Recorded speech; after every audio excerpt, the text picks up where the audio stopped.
The Korean Peninsula, a focal point of the Cold War in the 1940s, with Communist Russia influencing the North and the US looking to spread democracy in the South. A civil war broke out in the country that lasted 3 years and would result in the deaths of millions. Fighting ended in a ceasefire in July of 1953, but because no treaty was ever signed, the war never officially ended. And as South Korea advanced with the rest of the world into the 20th and 21st centuries, under the influence of the United States, North Korea was literally in a blackout. Its people, oppressed, brainwashed, and shut out from the rest of the world, were taught to praise their leader Kim Il-sung and his successor Kim Jong-il as actual gods. Kim Jong-il would prove to be more of a brutal dictator than his predecessor, as reports of torture, forced labor camps, execution and enslavement of entire families, and terrible living conditions circulated. These human rights violations, as well as increased threats to destroy America, intensified tensions between the Hermit Kingdom and the West. And although its citizens were banned from any outside media, oddly, Kim Jong-il was a huge fan of American and Western cinema. So much so that he kidnapped the famous South Korean filmmaker and his wife in the late 1970s, forcing them to direct and star in movies. Really terrible movies. Kim Jong-il would also grow to become a huge fan of American basketball, most specifically, a fan of the Chicago Bulls of the 1990s. He would even get a signed basketball by Michael Jordan. And with the turn of the 21st century, the threat of North Korea having nuclear capability brought tensions between the DPRK and the USA to the highest it's been since the Korean War. Now, Kim Jong-il would never live to see a nuclear missile capable of hitting US soil. And with no diplomatic relations to the US, and with no American citizen ever meeting face-to-face with a North Korean leader, it's needless to say that Kim Jong-il would never get a chance to meet any of the members of his favorite basketball team.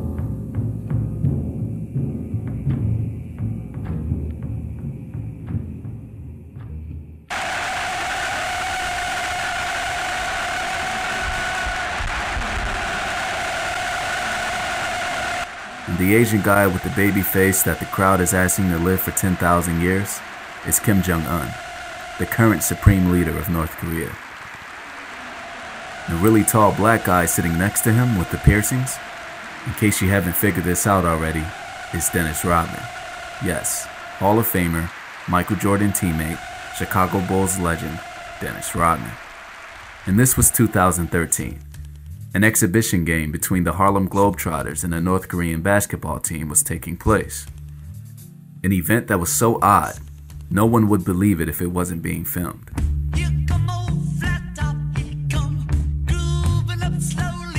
Un wanted to complete all of the goals that his father set out to accomplish. And this was one of them, along with vowing to bomb the United States. And although Un wasn't able to get the most popular star from the Chicago Bulls dynasty, he was able to get the one that was probably most suited for a situation of this magnitude. And while it started off as just a media stunt and a sporting event for the young leader's birthday, it became a loving and blossoming friendship. Are not on good terms, but for me and the country, you have a friend for life. Sir, thank you. You have a friend for life.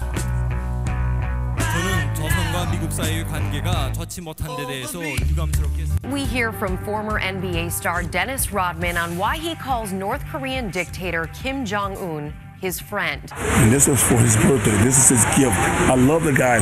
The guy is my friend forever and ever and ever. Kim Jong Un is one of 3 sons of the late Kim Jong-il. And some stories have it that he secured his title of heir apparent by force, especially after a report surfaced that Un took his uncle and 5 of his closest aides, locked them in a cage with 120 dogs that they had starved for days, letting the dogs eat them alive. And with the DPRK continuing to develop its nuclear program, Un was closer to reaching the other goal of his father, destroying America. This was the only problem with all of the hand-holding and hugging between the two new best friends. Kim Jong Un stands accused of starving his own people, brutally executing and torturing members of his own family and inner circle for disagreeing with his policy. But Rodman didn't see all of that. First, when you said you love Kim and think he's awesome, were you aware of his threats to destroy the United States and his regime's horrendous record on human rights? But one thing about that, you know what? I didn't look at all that right there. I understand what he's doing. I don't condone that. I hate the fact that he's doing that, but the fact of it is that, you know what, as a human being, though, he's very strong as a man. He's very strong, but guess what? He don't want war. That's one thing he don't want. He said in the past that he would destroy the United States. Well, I just think that's coming from his father. He saw a kind-hearted friend, a good friend, a friend that he loved. And while enjoying his festives with the supreme leader, an American citizen was being held captive. Bae was arrested in November 2012 for allegedly trying to topple the North Korean regime. His family says he was working towards spreading Christianity there, which the North Koreans saw as a threat. And when Rodman was made aware of this, he defended his new best friend at first. You do have a relationship with this man. You've said it many times. We've seen it demonstrated for whatever reason. Yes. Are you going to take an opportunity, if you get it, Right. to speak up for the family of Kenneth Bae? Kenneth Bae did one thing. If you understand, I got it. If you understand what Kenneth Bae did, Yeah? do you understand what he did? What did he do? You in tell this me. country? You tell me. What did he do? And no, you tell me. You tell me. Why is he held captive? They haven't here in released this any country? charges. They haven't Why? released. They haven't released any reason. Let me do this. But after realizing the true influence that he had, and the position he was in to possibly create peace, he had a change of heart. There is nobody at the CIA who could tell you more personally about Kim Jong Un than Dennis Rodman, and that in itself is scary. You said, I'm calling on the supreme leader of North Korea, or as I call him, Kim, to do me a solid and cut Kenneth Bae loose. Of course, Kenneth Bae is the hostage. You asked him to do that. Can I get a promise from you right now that when you go to North Korea, you'll ask for Kenneth Bae's release? I would definitely ask. Bae was released months after. And Bae would go on to thank Dennis Rodman for bringing attention to his plight. Yeah, but I just want to thank Dennis Rodman for being a catalyst for my release. So Kenneth Bae thanks Dennis Rodman, even though he was making these dangerous allegations. That's what the hell you think. I'm saying to you, look at these guys here. Look at them. Yeah, but Dennis, don't put it on them. Don't use them as an excuse for the behavior that you're putting on yourself. They came here. You just basically were saying that Kenneth Bae did something wrong. We don't even know what the Dennis would make charges several are. trips to North Korea to visit his friend. And although he denied that he was getting into politics, he started to become passionate about bringing peace between the two nations, facing scrutiny the entire way. People to sit there and look at me and say, okay, you know what? You betrayed America. No, I didn't. I just wanted to try to solve things, to try to open the door so we could have some communication. Reports are he murdered his uncle and fed him to dogs. Oh, he did? Yeah. Well, if you see the video in the basketball game, and you actually see his uncle standing right behind the bench. Okay. So his uncle's fine? Uncle's fine. Okay. Maybe he has more than one uncle. Well, pretty much. Maybe that's So here's the interesting thing about that. Now, I did some research. And Kim Jong-il had 3 brothers. One who he apparently drowned in a swimming pool when they were both children. The second who he forced out of North Korea when it was discovered that he might actually be the heir apparent and not Kim Jong-il. This brother has to this day never returned to North Korea. Which leaves us the 3rd brother, who must have been the uncle that Kim Jong-un reportedly killed. How could he have killed the last uncle left if the uncle was standing right behind him, as Rodman put it? Rodman would get another chance to use this influence when another good friend of his, Donald Trump, became the 45th president of the United States. Presidents before Trump ignored the idle threats coming from North Korea. But Trump wasn't having it. North Korea best not make any more threats to the United States. They will be met with fire and fury. The two would begin a back and forth exchange of insults and threats, which came to a head when Kim Jong Un did something his father never had the guts to do, and that was threaten to bomb a specific U.S. target, the country of Guam. North Korea said in a statement its leaders are seriously considering a plan to target the territory with missiles.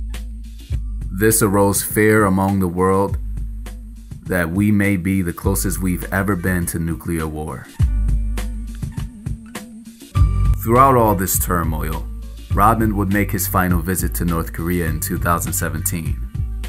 During this trip, he would bring gifts to the nation's leader, one of them being Donald Trump's best-selling book, The Art of the Deal. Some speculated that Trump had put Rodman up to this. Being that Dennis is the only link between the two, Trump had hopes of delivering a message to Un through Rodman, and where he felt he was doing something positive to end the heightened tensions between the US and North Korea. He would once again be criticized and called a traitor for befriending Kim Jong Un. Just try to open the door. Just open the door, that's it. The auto-warm beer was released the same day that you went to North Korea. Give all the prayer and love to his family, you know, but I didn't know he was sick. But he wasn't sick. When he went there, he was fine. A year later, the same day you go over, he's released in a coma, and he passes away less than a week later. But this is in a place that you said this guy who runs this place is your friend. Yes, I'm going over there out of my kindness of my heart just to try to help. And next thing you know, I come back, wow, why'd I do that so bad? I'm not here to sit there and say, okay, I gotta be, I got.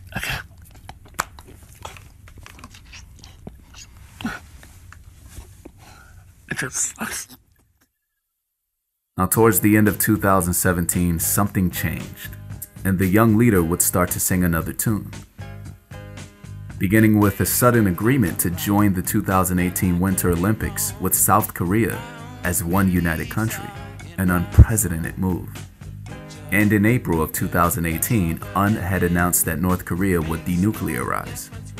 Un would sign a treaty with Moon Jae-in, South Korea's president, to officially end the war. This was something that was unthinkable under the rule of his father. Now, there are several key factors that led to this historic moment.